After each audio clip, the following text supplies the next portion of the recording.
स्वागत करता हूं दोस्तों। बैंक निफ्टी की फाइनल क्लोजिंग मिली है 42,154 की और लास्ट डे की क्लोजिंग से हम 111 पॉइंट नीचे आके हमने क्लोजिंग यहां पे दी है। क्लोजिंग आप देखेंगे तो 6 दिन बाद हमें ये कैंडल मिली, यानी छठे दिन हमें ये रेड कैंडल मिल रही। रेड कैंडल का मतलब, मेरे कहने का मतलब ये है कि हम लास्ट डे की क्लोजिंग से नीचे क्लोज हुए। अभी तक हम लास्ट डे की क्लोजिंग से नीचे क्लोज नहीं हो रहे थे। भले ये कैंडल रेड बनी है लेकिन इस क्लोजिंग से हम ऊपर क्लोज हुए। ये कैंडल रेड बनी है, ये वाली कैंडल, लेकिन इस क्लोजिंग से हम भले कल 2 पॉइंट ऊपर क्लोज हुए थे लेकिन ऊपर ही हुए थे। आज हम पहली बार यहाँ पे छठे दिन हमने रेड कैंडल बनाई है। यहाँ पे देखेंगे तो 1 2 3 4 5 6 7वें दिन हमने एक रेड कैंडल बनाई थी और यहाँ पे 5 दिन बाद हमने छठे दिन एक रेड कैंडल यहाँ पे बनाई है। तो यहाँ पे थोड़ा सा ध्यान दीजिएगा। देखिए अभी भी वीकनेस नहीं है, सेलर अभी भी एक्टिव होने में से डर रहे हैं, तो ये चीजें ध्यान रखिएगा यहाँ पे, क्योंकि 42,000 एक इंपॉर्टेंट सपोर्ट का काम यहाँ पे अभी कर रहा है बैंक निफ्टी पे। क्लोजिंग बेसिस पे जैसा कि मैंने बताया है कि 41,888 से लेकर के 41,666 का ये लेवल आपको ध्यान रखना पड़ेगा। जब तक 666 को ब्रेक करके क्लोज नहीं करेगा ना, तब तक आप वीकनेस मत मानिएगा। ये 200 पॉइंट बहुत स्ट्रांग सपोर्ट है बैंक निफ्टी के लिए। वैसे एक सपोर्ट तो ये 42,000 ही है, अगर इसको ब्रेक करता है तो ये जो 200 पॉइंट की रेंज है ना, ये बहुत स्ट्रांग सपोर्ट है बैंक निफ्टी के लिए। तो यहाँ पे आपको नजर बना के रखनी चाहिए। अब यहाँ पे देखिए ध्यान से, बैंक निफ्टी को ध्यान से देखेंगे तो बहुत अच्छा हमें मूव मिला। यहाँ से हमें बहुत अच्छा मूव मिला।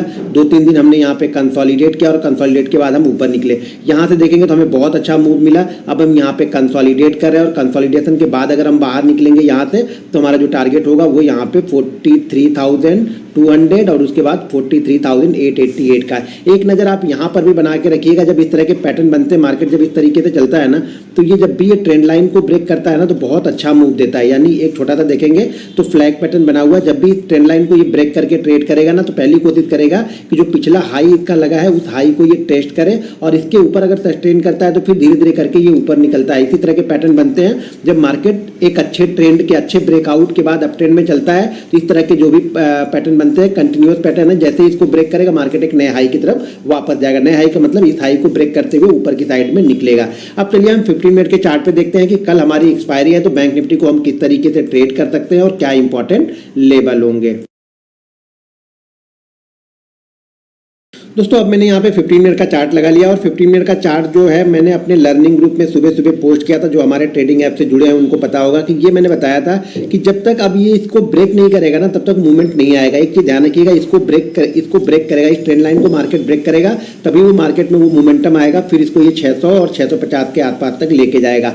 नीचे की साइड में नजर बना के रखिएगा, वो हमारे लिए इंपॉर्टेंट है 42,000 का लेवल। मेरे ख्याल से मुझे लग रहा है, मुझे ऐसा फील हो रहा है कि शायद ये 42,000 को कल नीचे ब्रेक करके और ट्रैप ना करे, मुझे तो ये लग रहा। तो जो भी क्वांटिटी कीजिएगा बहुत कम क्वांटिटी के साथ में कीजिएगा। मेरा व्यू ये है कि मार्केट इसी जोन में कल ओपन हो और यहाँ पे 1.5-2 घंटे इसी रेंज के बीच में लगा दे। यानी ऊपर ये 200 को ब्रेक ना करे, नीचे की तरफ ये 42,000 को नीचे ब्रेक ना करे और 42,200 को ये ऊपर ब्रेक ना करे। और इसके बीच में अगर ये 1-1.5 घंटे चल गया मार्केट, 1-1.5 घंटे रह गया, तो देखिए ध्यान से देखेंगे तो यहाँ से देखेंगे तो कल आज की जो सारी जो राइटिंग हुई होगी ना, मेरे ख्याल से 42,200 और 42,000 के बीच में यहाँ पे राइटर बहुत स्ट्रांग राइट करके बैठे हुए होंगे। तो अगर यहाँ कल सुबह भी 1-1.5 घंटे और निकाल लेगा ना तो कुछ नई पोजीशन यहाँ पे ऐड हो जाएंगे और जैसे किसी एक साइड में ब्रेकडाउन या ब्रेकआउट करेगा यहाँ पे हमें एक अच्छी मूवमेंट मिलेगी। और मुझे लगता है कि वो मूवमेंट फिर ये 150 से 200 पॉइंट की मूव हो सकती है। अगर ये ऊपर की साइड में इस लेवल को निकालता है तो मुझे लगता है फिर ये 400-465 के आसपास तक जा सकता है। अगर ये नीचे ब्रेक करता है तो मुझे लगता है फिर ये 800 के आसपास यहाँ पे बैंक निफ्टी आ सकता है। तो यहाँ पे आप नजर बना के रखिएगा। अगर ये सुबह 1-1.5 घंटे इसी रेंज की, 1-1.5 घंटे जितना टाइम बिता ले, मतलब 1-1.5 घंटे 2 घंटे 3 घंटे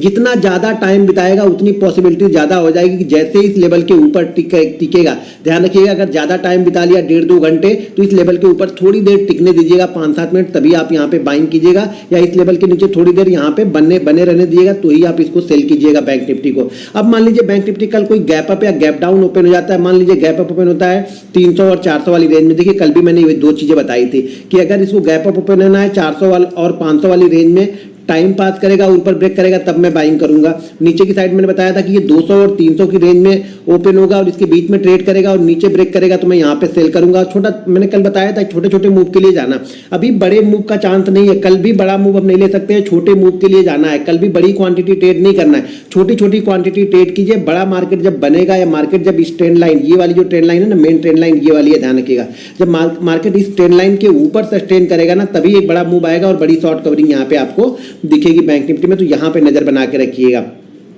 देखिए एक्सपायरी है तो जरूरी नहीं है कि हर एक्सपायरी बहुत अच्छी हो सकता है कि टाइम पास 42,000 और 42,500 के बीच में ही कहीं टाइम पास करके हम क्लोजिंग कर दें। हो सके कल यहाँ पे 150 पॉइंट हम गैप अप ओपन हो और यहीं पे हम ट्रेड करते रहे। एक चीज ध्यान रखिए, किसी भी साइड अगर इस लेवल पे पहुंचने में मार्केट ने अगर 150-200 पॉइंट का मूव कर लिया तो यहाँ पे जाके ब्रेकआउट मत देखना कि यहाँ पे ब्रेकआउट होगा तो बाइंग करेंगे, फिर आप ट्रैप हो गए। मान लीजिए मार्केट 300 और 400 के बीच में ट्रेड कर रहा है और यहाँ पे आके 42,200-300 पॉइंट की जर्नी करने के बाद में 42,000 आके ब्रेक कर रहा था तो पक्का फंसने वाले हैं हम लोग। ये ध्यान रखना कि मार्केट इस रेंज में अगर ऊपर की साइड में ब्रेकआउट करना है तो इसी रेंज के अपर एंड के पास कहीं पे ट्रेड करे, लोअर एंड में ब्रेक डाउन करना है तो इसी लेवल के लोअर एंड के आप पास पर कहीं ट्रेड करे और उसके बाद में ब्रेक डाउन करेगा तभी हम यहाँ पे ट्रेड करेंगे। मान लीजिए 42,000 के पास बहुत टाइम बिताता है, बहुत टाइम 1.5 घंटे 2 घंटे बिताने के बाद फिर वो ऊपर ब्रेक करे या नीचे ब्रेक करे, जिस साइड में ब्रेक करेगा आपको 100 से 150 पॉइंट की मूवमेंट मिल जाएगी।